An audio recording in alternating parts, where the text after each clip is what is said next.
হযরত ঈসা আলাইহিস সালাতু ওয়াস সালাম তিনি জানতে চান বারে ইলাহি জমিনের মধ্যে আমাকে নবী এবং রাসূল হিসেবে কবুল করেছেন। আরো কি এমন কিছু বান্দা আছেন যিনি বেশি ইবাদত করেন, তাসবিহ তাহলিল দোয়া দুরুদের মধ্যে মশগুল থাকেন? এমন কোন আরো বান্দা আছেন কি?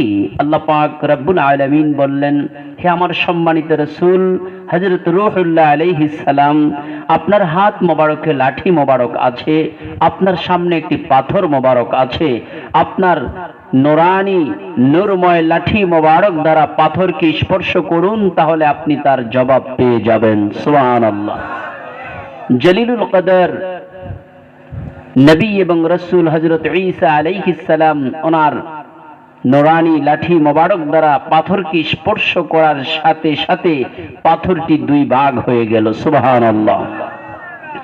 আল্লাহ পাক ওনার সম্মানিত রাসূল হযরত ঈসা আলাইহিস সালাম তিনি যখন দেখতে পেলেন হাত মোবারকের লাঠি মোবারক দ্বারা স্পর্শ করার সঙ্গে সঙ্গে যখন দেখতে পেলেন পাথরের মধ্যে মানুষ বসে আছে, একটি তাসবিহ হাতে নিয়ে আল্লাহ পাক ওনার জিকির করছে। সবাই আমার সাথে বলুন, লা ইলাহা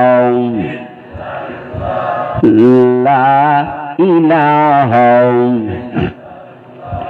লা ইলাহা ইল্লাল্লাহু মুহাম্মাদুর রাসূলুল্লাহ সাল্লাল্লাহু আলাইহি ওয়াসাল্লাম। হযরত ঈসা আলাইহিস সালাম তিনি বললেন, ওগো বারে লাগি, পাথরের মধ্যে মানুষ কিভাবে আসলো, কোত্থেকে আসলো, কোন আমলের বিনিময়ে রব্বুল আলামিন কতদিন যাবত কিভাবে প্রবেশ করলো? আমার বারে ইলাহি বলেন, ওগো আমার সম্মানিত রাসূল রূহুল্লাহ আলাইহিস সালাম, আমাকে নয়, প্রশ্ন করুন ওই দরবেশ সাহেবকে। এইবার দরবেশ সাহেবকে রূহুল্লাহ আলাইহিস সালাম প্রশ্ন করেন, ওগো দরবেশ সাহেব, আপনার পরিচয় কি? কিভাবে পাথরের মধ্যে আসলেন? পাথরের মধ্যে তো মানুষ থাকতে পারে না। এমন কি আমল আছে আপনার যে আমলের বিনিময়ে আপনি পাথরের মধ্যে প্রবেশ করেছেন? এবং কতদিন যাবত এখানে থাকেন? কি খাদ্য খান? কি করেন? কোন আমলের বিনিময়ে মর্যাদা লাভ করেছেন? তিনি বলেন, আমার তেমন কোনো আমল নাই, সামান্য কিছু আমল। বলে, কি আমল? আমার আমল হচ্ছে আমার একমাত্র বৃদ্ধা জাইফা দুর্বলা মা, আমার মা ব্যতীত আমার আর দ্বিতীয় কেউ নাই, আমার মাই শুধু আমার সম্বল। আমার বাবা নেই, মা হায়াতে আছে, মা যা চায় যা বলে তাই করি, মায়ের খেদমত করি। আমার মা আমার প্রতি সন্তুষ্ট, আমার জন্য দোয়া করেছে, আমার মার দোয়ার বদৌলতে আমাকে আল্লাহ পাক এই মর্যাদা দিয়েছে। কার দোয়া? জোরে বলতে হবে, কার দোয়া? সবার মা আছে কি না? হয়তো কেউ ইন্তেকাল করেছে, কেউ জমিনে আছে, কিন্তু মা ছাড়া কি আমরা কেউ এসেছি? মা আছে কিনা আমাদের বলেন? আমরা কোনো না কোনো মায়ের সন্তান, ঠিক কিনা? তাহলে ঈসা আলাইহিস সালাম ওনার সময়ে দরবেশ সাহেব মার দোয়ায় মর্যাদা লাভ করলেন। তিনি জানতে চান, ওগো দরবেশ সাহেব, কতদিন যাবত এই পাথরের মধ্যে? একদিন নয়, 2 দিন নয়, 1 বছর নয়, 2 বছর নয়, আমি এই পাথরের মধ্যে প্রবেশ করেছি আজ থেকে প্রায় 400 বছর পূর্বে। কত বছর? 400 বছর পূর্বে পাথরের মধ্যে প্রবেশ করেছি। কি আমল? অন্য আমল নাই, মার দোয়া। এজন্য বাবা, মার দোয়ায় জান্নাত ওয়াজিব হয়ে যায় কি যায় না? বাবার দোয়ায় মার দোয়ায় জান্নাত ওয়াজিব হয়ে যায়, বাবার বদদোয়ায় মার বদদোয়ায় ওয়াজিব জান্নাত, হারাম হয়ে জাহান্নাম ওয়াজিব হয়ে যায়। কথা ঠিক কিনা? যদি জান্নাত ওয়াজিব হয়ে থাকে, মা অসন্তুষ্ট হয়ে গেছে, বাবা অসন্তুষ্ট হয়ে গেছে, বাবাকে আপনার বদ আমল দিয়ে অসন্তুষ্ট করে ফেলেছেন, বেয়াদবি দিয়ে মাকে অসন্তুষ্ট করে ফেলেছেন। অসন্তুষ্ট হয়ে যাওয়ার সাথে সাথে আপনার জান্নাতের দরজার সাথে সাথে তালা লেগে যায়, জাহান্নামের দরজাগুলো খুলে যায়। কথা ঠিক কিনা? জোরে বলুন। এই জন্য মাকে কষ্ট দেওয়া যাবে? জোরে বলেন, কষ্ট দেওয়া যাবে? মা যে কত মহান এক নিয়ামত, এটা আমরা মা যতদিন জমিনে থাকে সেটা হাকিকি ভাবে উপলব্ধি করতে পারি না। কথা ঠিক কিনা? জোরে বলুন। জন্য বাবা, মাকে কেউ কষ্ট দিবেন না, মাকে কেউ কষ্ট দিবেন না, বাবাকে কেউ কষ্ট দিবেন না, কোনো অবস্থায় না। কারণ একদিন আপনি বাবা হবেন, আমার মায়েরা একদিন মা হবে। কথা ঠিক কিনা? জোরে বলুন। এই জন্য ওনাদেরকে কেউ কষ্ট দিবেন না, তাহলে আপনিও কষ্ট পাবেন না, আপনাকেও আপনার সন্তানেরা কষ্ট দিবে না।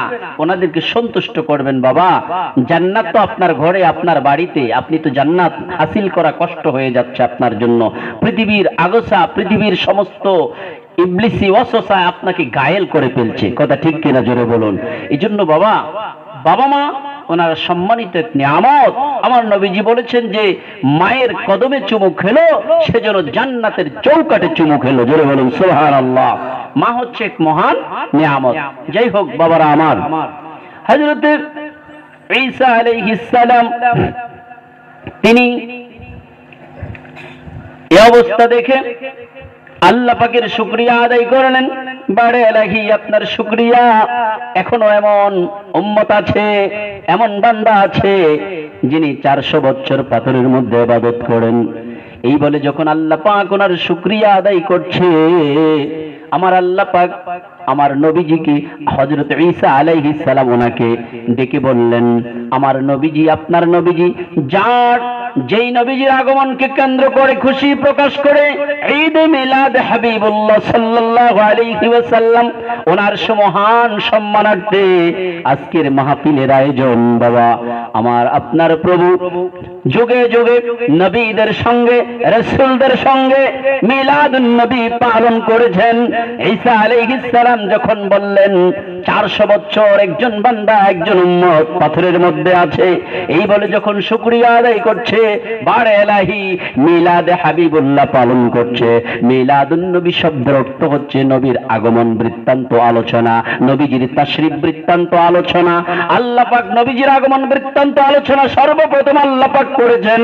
এজন্য এটা সুন্নতে বারে এলাহি আল্লাহ পাক ওনার তরিকা নবীজির আগমনের আলোচনা করা। জোরে বলুন সুবহানাল্লাহ। আল্লাহ পাক বললেন, ও ঈসা আলাইহিস সালাম, এটা দেখে অবাক হয়ে গেলেন।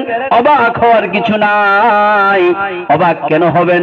আপনি জেনে রাখুন, শুনে রাখুন, আখিরি জামানায় এমন একজন পয়গম্বর, এমন একজন নবী, এমন একজন সম্মানিত রাসূল আলাইহিস সালাম তিনি তাশরীফ আনবেন। এমন একজন সম্মানিত রাসূল সাল্লাল্লাহু আলাইহি ওয়াসাল্লাম তিনি তাশরীফ আনবেন, যিনি সবার আগে সৃষ্টি, যার সৃষ্টির কারণে বদৌলতে উসিলাতে আমি আল্লাহ সারা পৃথিবীটাকে সাজিয়েছি। আমার সমস্ত সৃষ্টি রাজিকে আমি সাজগোজ করিয়েছি, সাজ দেখিয়েছি, সাজিয়েছি। আমি যা বলেছি তা হয়ে গিয়েছে। যিনি উসিলা তিনি হচ্ছে নবী মুহাম্মদুর রাসূলুল্লাহ সাল্লাল্লাহু আলাইহি ওয়াসাল্লাম। ওগো ঈসা আলাইহিস সালাম, আপনি জেনে রাখুন, ওই নবীকে সৃষ্টি না করলে আপনি রাসূলকেও সৃষ্টি করতেন না। আসমান জমিন লৌহ কলম বেহেশত দুজগুলো গাছপালা তরুলতা জিন ইনসান পশু পাখি কোন মাখলুকাত কোন কায়নাত আমি আল্লাহ পাক কিছুই সৃষ্টি করতাম না। ওই নবীর খাতিরে সব সৃষ্টি করেছি। আপনি জেনে রাখুন, শুনে রাখুন, আখিরি নবীর এত ফজিলত। ওয়ারাফানা লাকা যিকরাক, ওয়ারাফানা লাকা যিকরাক। হাবিব আমার, বন্ধু আমার, আপনার মর্যাদা বুলন্দ করেছি, বৃদ্ধি করেছি। কতটুকু করেছি? ইয়া রাসূলুল্লাহ, আপনার মর্যাদা মোবারক বৃদ্ধি করতে করতে করতে করতে আপনার নাম মোবারক, আমার নাম মোবারক মিলিয়ে কিয়ামত পর্যন্ত ইমানদারের জন্য একটি কালেমা শরীফ তৈরি করে দিয়েছি। জোরে বলুন সুবহানাল্লাহ। ইয়া রাসূলুল্লাহ, আপনার নাম আমার নাম মোবারকের সঙ্গে চলে এসেছে। লা ইলাহা ইল্লাল্লাহ মুহাম্মাদুর রাসূলুল্লাহ। লা ইলাহা ইল্লাল্লাহ এই শব্দ মোবারকের মধ্যে আমি একটি অক্ষরও বেশি রাখি নাই। মুহাম্মাদুর রাসূলুল্লাহ সাল্লাল্লাহু আলাইহি ওয়াসাল্লাম এই শব্দ মোবারকের মধ্যেও বেশি রাখি নাই। সমান সমান করে 12টি অক্ষর করে দুইটি শব্দের মধ্যে আমি 24টি অক্ষর রেখেছি। আর 24টি অক্ষরের সম্মানার্থে 24টি ঘন্টা দান করেছি। জোরে বলুন সুবহানাল্লাহ। সুবহানাল্লাহ। হে আমার হাবিব, আপনাকে আমি এত মর্যাদা দিয়েছি, শুধু তাই নয়, ওগো জলিলুল কদর রাসূল হযরত ঈসা আলাইহিস সালাম, আপনি জেনে রাখুন ওই রাসূলকে এত মর্যাদা দিয়েছি, শুধু তাই নয়, সেই রাসূলের উম্মতদেরকে আমি মর্যাদা দিয়েছি, আখিরি জামানার নবীকে তো মর্যাদা দিয়েছি, কিন্তু ওই রাসূলের উম্মতকেও মর্যাদা দিয়েছি। বনি ইসরাইলের এই দরবেশ সাহেব 400 বছর পাথরের মধ্যে থেকে যে ইবাদত করেছে, যত মর্যাদা হাসিল করেছে, আমার আখিরি নবীর উম্মত আখিরি নবীর সম্মানার্থে মাত্র একটি রাতে 2 রাকাত নামাজ পড়লে তার চেয়ে বেশি ফজিলত হয়ে যাবে। সেই রাতটি ইতিপূর্বে চলে গিয়েছে পবিত্র শবে বরাত। জোরে বলুন সুবহানাল্লাহ। ঈসা আলাইহিস সালাম অবাক হয়ে গেলেন, বাড়ে এলাহি, কেমন কথা, যেই রাসূল সৃষ্টি না হলে আমিও হতাম না। ওগো বাড়ে এলাহি, সেই রাসূলের উম্মতকে আপনি তো মর্যাদা দিয়েছেন, ওনার সম্মানার্থে মাত্র এক রাতের 2 রাকাত নামাজ যদি আদায় করে, বনি ইসরাইলের দরবেশ সাহেবের 400 বছরের ইবাদতের চাইতে তার 2 রাকাত নামাজের ফজিলত বেশি হইয়া যাবে। ঈসা আলাইহিস সালাম বললেন, বাড়ে এলাহি, আমি যদি নবী না হইয়া আখিরি নবী রাহমাতুল লিল আলামিন সরকারে দো জাহাঁ হুজুর পর নূর সাল্লাল্লাহু আলাইহি ওয়াসাল্লাম ওনার উম্মত হতে পারতাম, আমার জন্য কতই না ভালো হতো। আল্লাহ পাক ঈসা আলাইহিস সালাম ওনার দোয়া কবুল করেছেন। জোরে বলুন সুবহানাল্লাহ। আমরা জানি আমার নবীজি বলেছেন, আনা খাতামুন নবিয়্যিন লা নাবিয়্যা বা'দি, আমি শেষ নবী, আমার পরে আর কোন নবী আসবে না। নবী আসবে, কিন্তু ঈসা আলাইহিস সালাম নবী ছিলেন না উম্মত ছিলেন? নবী ছিলেন, রাসূল ছিলেন। কথা ঠিক কিনা জোরে বলুন। তো আমরা এটাও জানি ঈসা আলাইহিস সালাম আবার জমিনে আসবেন। কথা ঠিক কিনা? তো নবুয়তের দরজা বন্ধ না খোলা? বন্ধ। ঈসা আলাইহিস সালাম কি নবী হিসাবে আসবেন না উম্মত হিসাবে আসবেন? আমার আপনার নবীর উম্মত হিসাবে আসবেন। সুবহানাল্লাহ। আমার আপনার নবীর দাম কত, কত মর্যাদা।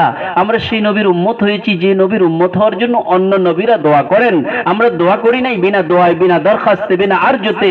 আখিরি নবী রাহমাতুল লিল আলামিন, হাবিবে কিবরিয়া, হাবিবে দুজাহা, উম্মতের কান্ডারি রাহমাতুল লিল আলামিন, যিনি মদিনা শরীফে শুয়ে শুয়ে এখনো উম্মতের জন্য কেঁদে যাচ্ছেন।